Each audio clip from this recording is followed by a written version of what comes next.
Hey friends, this is Dr. Gupta, and I want to talk about breathing. Breathing, especially when we sleep.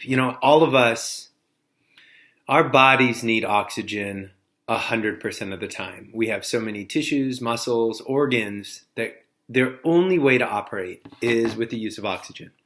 And the oxygen only comes from us breathing the air. And there is the best way to breathe, and there is the non-optimal way to breathe. And what I've realized over the years is if we are breathing in an unoptimal fashion, we're going to have problems in our life.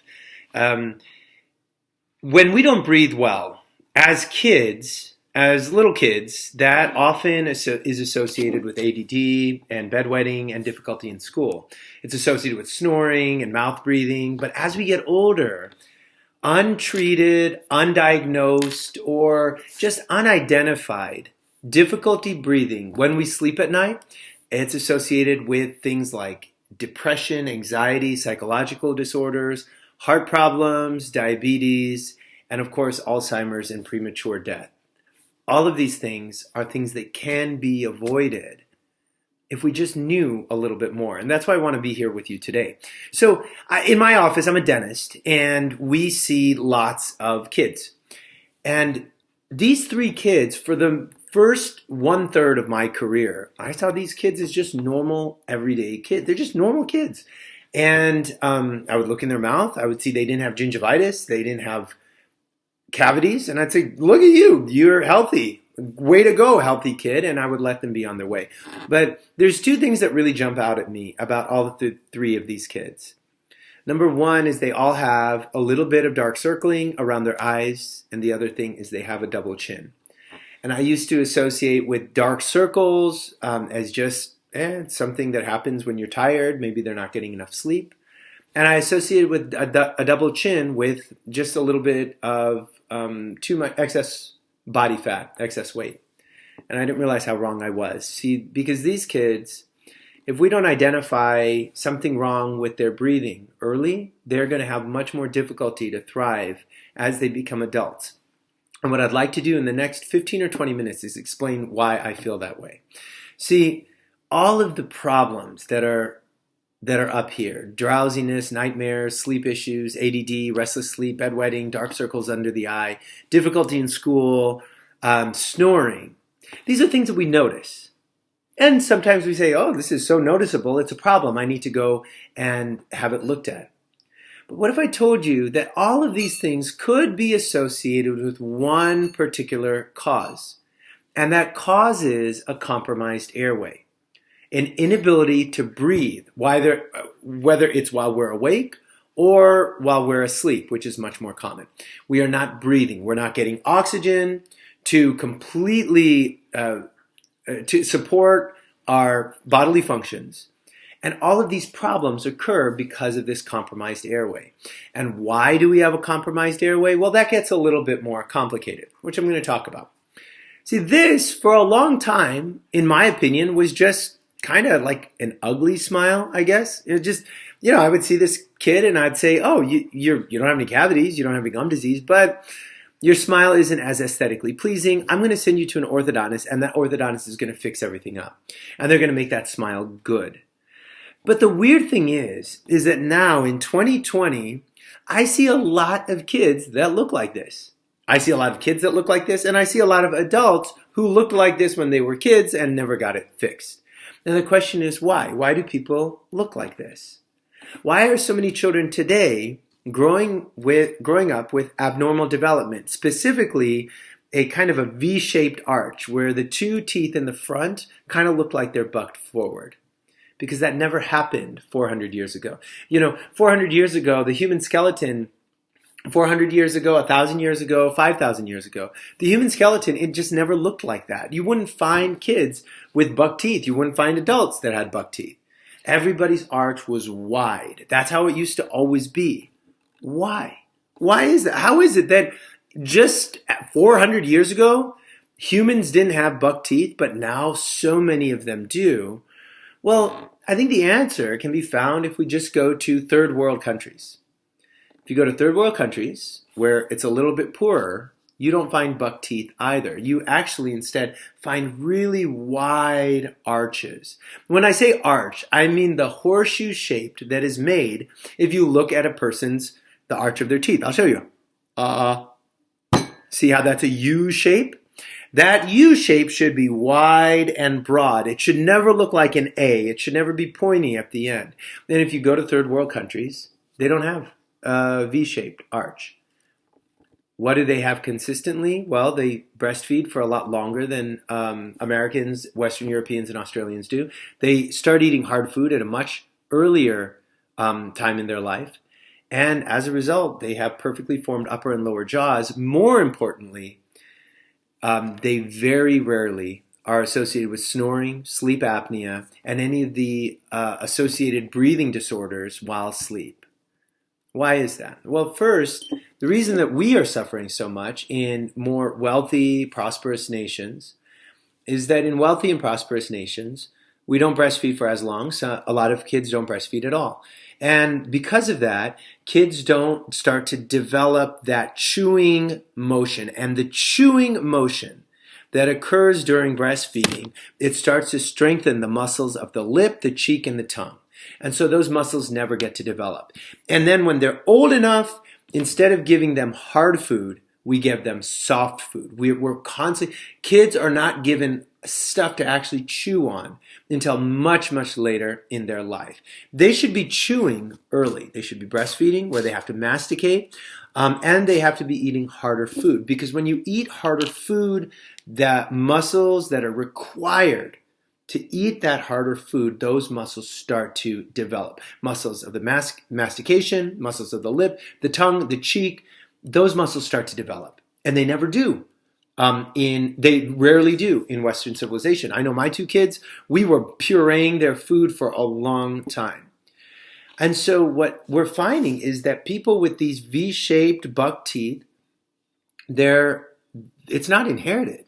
It's actually, it's caused by the diets that we're exposing them when they're young. And the problem is that when they start to develop this kind of poorly shaped arch, that is a key indicator of whether or not they're going to snore, mouth breathe, or have sleep apnea later in life.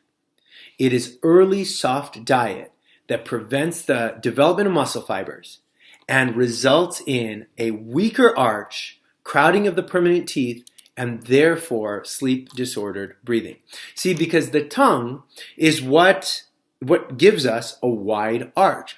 Look at the shape of my tongue, and look at the shape of my arch, right? It's my tongue. My tongue is creating that shape. Now, if my arch were to collapse inward, which happens on a lot of people who are exposed to the Western diet, if that arch collapses inward, it's not like our tongue is going to get smaller. It stays the same size, and now it has nowhere to go. So look at these two kids, one who has a V-shaped arch and one who has a U-shaped arch.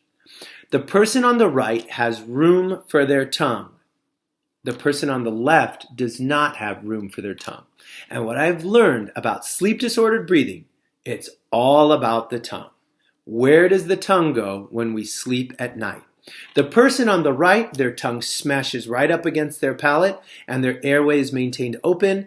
For the person on the left, that tongue has nowhere to go. It can't smash up against the palate because there's not enough room. So it only has one direction it can go, down and back. And a lot of research coming out of Stanford is showing that sleep disordered breathing, it occurs in people who have upper and lower jaw constriction. Any treatment to expand the upper and lower jaw will result in better breathing for little kids. Now, what you can see here is actually the nasal airway. The breathing through the nose actually opens up when you expand the arch because our nasal airway is right above our palates. Our palates, if they're constricted, if they're A-shaped, all of a sudden, if they get to expand out, the airway of the nose starts to open up. So let me give you an idea of what we're looking at here. So if you look to the left, the little pointy thing on the left is the nose. And then right below that is the lip. What you're seeing is a side view of someone who got cut in half. Okay? So you have the teeth right here in the front. Those are kind of on the left side. And then that thing that looks like a turkey. It looks like kind of like a turkey or a potato. It's kind of beige in color. That's right behind the teeth. That is our tongue. And our tongue needs to be up and forward. It has to be. Because if our tongue were to relax and fall backward, imagine that turkey being pushed to the right of your screen. All of a sudden that tongue, it smashes up against the soft palate, and that smashes up against the airway, and a person doesn't have the ability to breathe. When the tongue smashes up against the airway, all of a sudden that airway, instead of becoming a hose, it becomes a straw. It becomes tiny. And what do you want to breathe through? Do you want to breathe through a straw, or do you want to breathe through a hose? We want to breathe through a hose. We want oxygen to be coming in, carbon dioxide to be coming out in as free a vessel as possible. And the problem is that for many people, probably around 40% of adults in the United States, we are not breathing. When we sleep at night, we're not breathing through that hose. We're breathing through a little straw. And when we take 3D x-rays in our office, we see that all the time. If you look at that circle on the left, and it kind of has a rainbow color, that rainbow color that kind of deviates to black as it goes down, that is an actual 3D image of the airway. I'm sorry, not a 3D, an x-ray image of the airway. And that black area is a highly constricted airway. It's about the width of a straw. But and that big old piece of meat that's slightly to the right of the airway, that is the tongue. That's the tongue pushing up against the airway. And these x-rays are taken while people are awake. So that person in the circle on the left, his airway is so constricted that even when he's awake to have the x-ray taken, standing upright, the airway is still constricted to the size of a straw. What do you think is going to happen when that person goes to sleep? There's no question. The tongue is going to relax, it's going to fall backward, and that person won't be able to breathe. Over here in the next one, a typical mouth breather, a person who has such a constricted airway that they have no choice but to pop their mouth open so that air can go in. Mouth breathing has so many issues, and it's all because of a constricted airway. This is a kid who has a constricted airway. Let's hear him breathe. Now he's holding it. That was holding it. He's still holding it. He's trying to take in air. There he goes.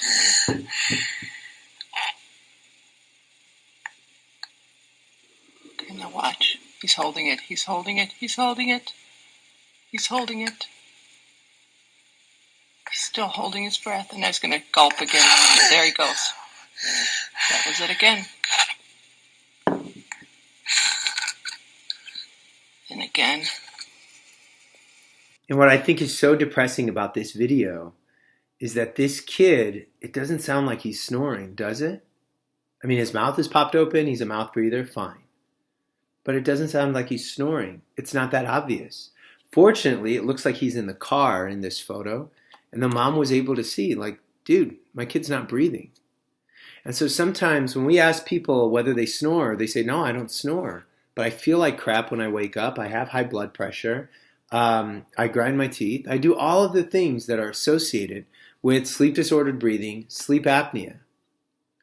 Sometimes they don't snore, because this kid definitely doesn't snore. But he is going to have such a difficulty thriving in today's world by spending his entire 1/3 of his life, the time that you're supposed to be sleeping and rejuvenating, being suffocated to death.